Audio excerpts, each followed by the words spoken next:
goes Earl Campbell.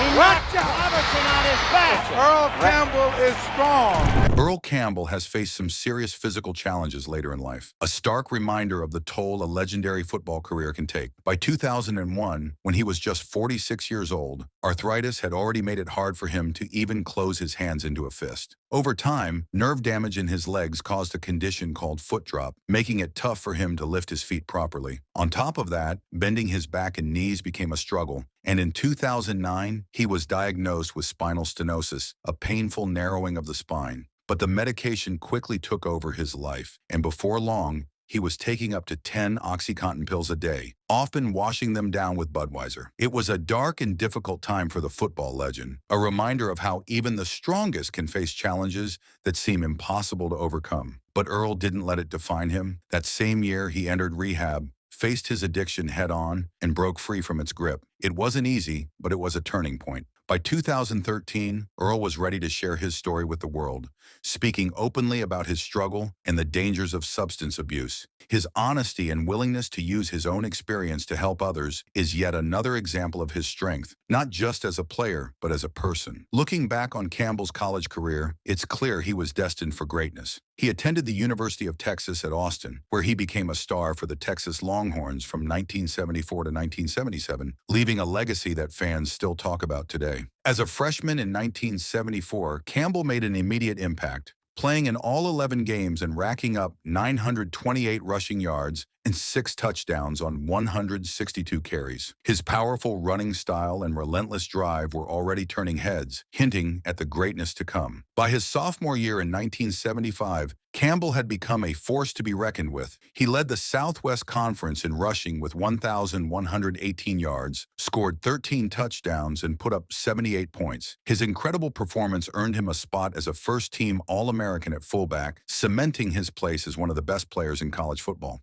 Unfortunately, injuries slowed him down during his junior season in 1976. Leg injuries kept him out of 4 games, but even in just 7 appearances, Campbell still managed to rush for 653 yards and 3 touchdowns. The Longhorns struggled that year, finishing with a 5-5-1 record, but Earl's determination and resilience shone through. Then came his senior year in 1977, a season for the ages. Campbell didn't just bounce back, he dominated. He led the nation in rushing, piling up an astonishing 1,744 yards and 19 touchdowns. He delivered unforgettable performances like his 4-touchdown game against the Rice Owls in a jaw-dropping 72-15 blowout, where Texas kicker Russell Erxleben also set an NCAA record with a 67-yard field goal. In his final regular season game against rival Texas A&M, Campbell rushed for a career-high 222 yards in a 57-28 victory, helping the Longhorns finish the regular season undefeated.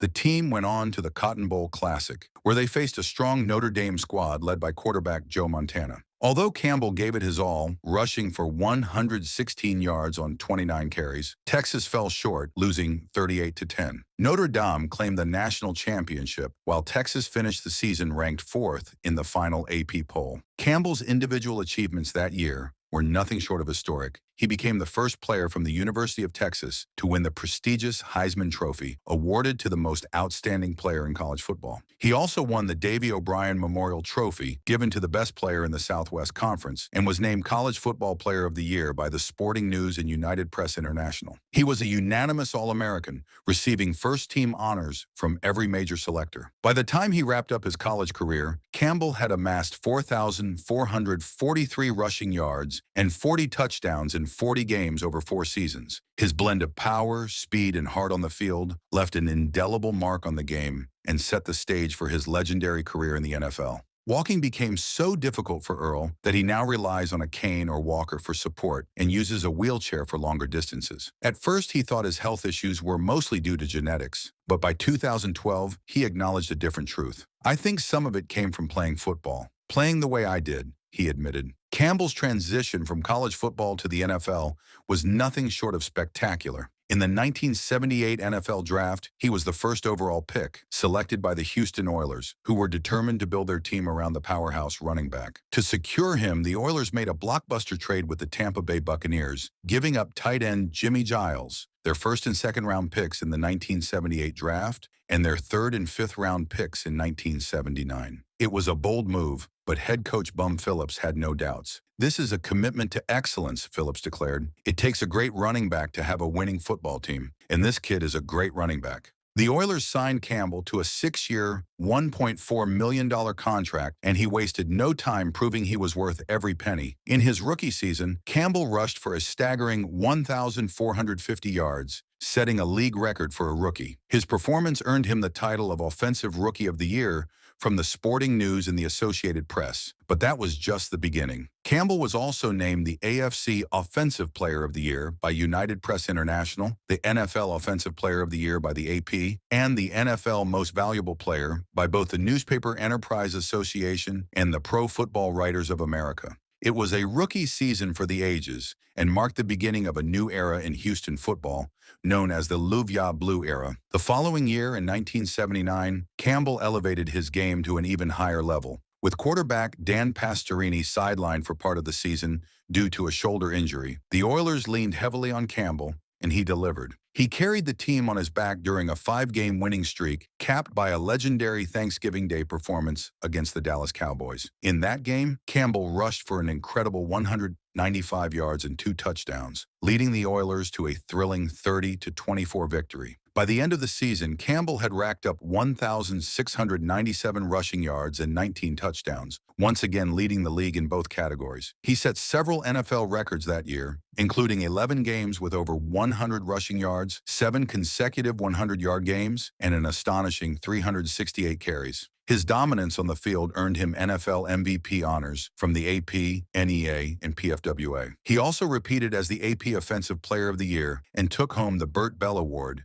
given to the league's most outstanding player. Campbell's bruising, hard-nosed running style was as thrilling as it was punishing, not just for defenders, but for Campbell himself. Rather than dancing around opponents, Earl preferred to run straight through them, delivering crushing hits that left fans in awe and defenders dreading their next tackle attempt. But as exciting as his style was, it raised serious concerns about how long his body could handle the relentless punishment. "He runs with a lot of reckless abandon," observed Ron Johnson, a former running back whose own career was cut short by injuries. "You can run like that in college, but you can't do that for 10 years and hope to survive." Even Pittsburgh Steelers great Franco Harris weighed in, saying, "Knocking over people can look very good, but you can't do it forever. Sometimes it's going to be somebody else who knocks you over. The most important thing isn't to get a few extra yards every time, but to make sure you're healthy enough to play." Despite the doubters, Campbell's head coach, Bum Phillips, was unapologetically supportive of his star running back's approach to the game. "I've been looking for a back like Earl," Phillips said. "I'm not going to change his style. Why would I? You don't want a guy who gets hit and then flops on the ground. Earl does the same thing other backs do, only better." Campbell's physical dominance helped the Houston Oilers achieve an impressive 11-5 record in the 1979 regular season, and the team carried that momentum into the playoffs. In the wildcard round, they earned their first home playoff win since 1960, defeating the Denver Broncos in front of a roaring Houston crowd. Then, in the divisional round, the Oilers pulled off a gutsy win against the San Diego Chargers, even with both quarterback Dan Pastorini and Campbell sidelined due to injuries. But their playoff run hit a wall in the AFC Championship game against the Pittsburgh Steelers and their legendary Steel Curtain defense. With Campbell back in the lineup, hopes were high, but the Steelers completely shut him down, holding him to a mere 15 yards on 17 carries. The Oilers fell short, ending their season with a disappointing loss to the eventual Super Bowl champions. Campbell's 1980 season was the stuff of legends. It was his most productive year yet, with an astonishing 1,934 rushing yards in just 15 games. That's an average of nearly 129 yards per game.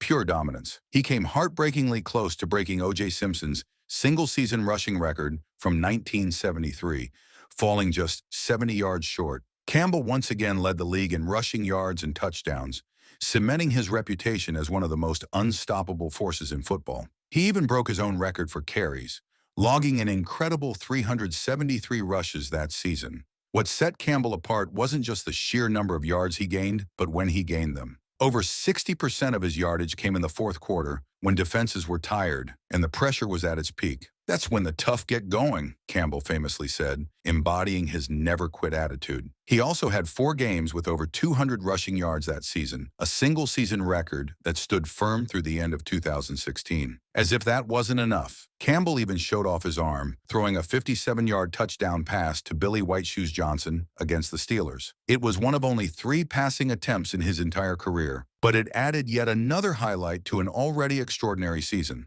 Despite Campbell's incredible efforts, the Oilers once again fell short in the playoffs, losing in the wildcard round to the Oakland Raiders. For the 3rd straight year, Campbell was honored with the Jim Thorpe Trophy as the league's MVP by the Newspaper Enterprise Association and was named the AP Offensive Player of the Year. Yet the season ended on a sour note for the team, with head coach Bum Phillips being fired just days after the playoff loss. His departure marked a turning point for the Oilers and for Campbell. The following years were tough for both Campbell and the team. In 1981, the Oilers stumbled to a 7-9 record, missing the playoffs for the first time since Campbell had joined the roster. While he still managed 1,376 rushing yards and 10 touchdowns, it was clear the team was struggling without Phillips at the helm. Campbell's individual highlight that season was back-to-back monster games, rushing for over 180 yards against the Bengals and Seahawks. The challenges continued in 1982, when a player's strike cut the season down to just 9 games. The Oilers managed only 1 win all year, finishing 1-8. Campbell's production dipped significantly, with just 538 rushing yards and 2 touchdowns. Things improved somewhat in 1983. Campbell bounced back with 1,301 yards and 12 touchdowns, earning yet another Pro Bowl nod. But the Oilers hit rock bottom, finishing tied for the worst record in the league at 2-14. Frustration mounted for Campbell, who was visibly unhappy with the team's direction. After being pulled from a game against the Bengals, he openly demanded a trade. "I'm tired of hearing every week how I'm too dumb, washed up, too dumb to read holes, can't block, can't catch the football," he said, expressing his growing resentment. The back-to-back losing seasons had clearly taken a toll on the star running back, who had given everything to the franchise. By 1984, the situation reached its breaking point. The Oilers started the season with 6 straight losses under new head coach Hugh Campbell. Earl's numbers reflected the team's struggles, just 278 rushing yards in the first 6 games. Finally, the Oilers traded him to the New Orleans Saints, reuniting him with Bum Phillips, his beloved former coach. Campbell's trade to the New Orleans Saints in 1984 was a headline grabber, pairing him with young star George Rogers, creating a backfield of 2 Heisman Trophy winners. However, Campbell's role was limited, and his production reflected the toll of his punishing playing style. In his first season with the Saints, he totaled 468 yards and 4 touchdowns, failing to hit the 100-yard mark in any game. His final standout performance came in 1985, rushing for 160 yards and a touchdown against the Vikings, his last 100-yard game. By 1986, Campbell chose to retire, acknowledging the physical toll of his career. He finished with 9,407 rushing yards, 74 touchdowns, and a lasting legacy as one of football's toughest runners. And that wraps up today's video. If you enjoyed it, be sure to visit our channel NFLICONS for more exciting content like this.